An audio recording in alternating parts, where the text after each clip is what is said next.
வணக்கம் நேயர்களே, ஒரு மிகவும் துக்ககரமான நிகழ்ச்சி.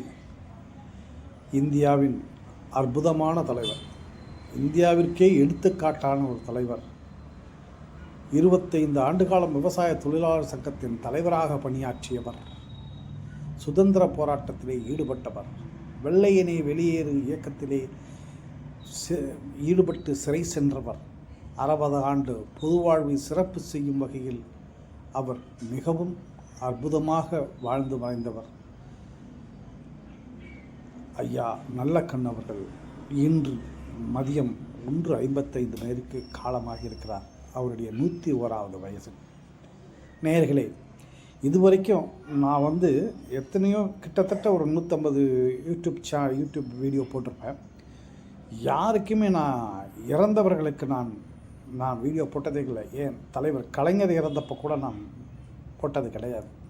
ஆனால் நல்லக்கண் அவர்கள் இறந்தது மிகப்பெரிய தாக்கத்தை ஏற்படுத்தியிருக்கிறது. அதை எப்படி சொல்வது என்றுதான் தெரியவில்லை. நினைக்கும் போதே கண்கள் கலங்குகின்றன.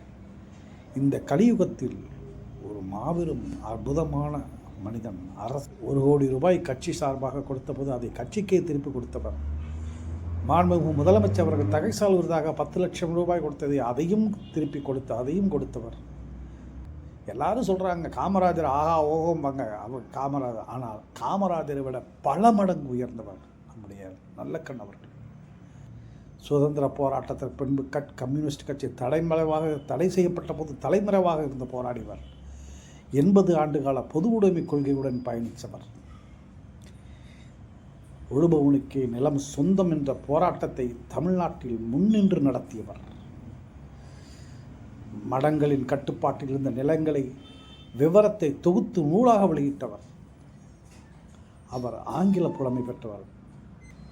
தன்னுடைய வாழ்நாட்களில் பெரும்பகுதியை சிறையிலே கழித்திருக்கின்றார். தாமிரபரணியில் சட்டவிரோதமாக மணல் அள்ளுவதை எதிர்த்து 93வது வயதில் வழக்கு தொடுத்து எதிராக நடைபயணம் சென்றவர். எத்தனையோ இருக்குன்னு அவரை பற்றி சொல்கிறதுக்கு முடியவில்லை. அவருடைய ஆன்மா கட்சி பேதமின்றி அவர் மரணத்திற்கு ஒரு அஞ்சலி அரசியல்வாதி என்றைக்கு இனி தமிழகத்தில் பிறப்பார்?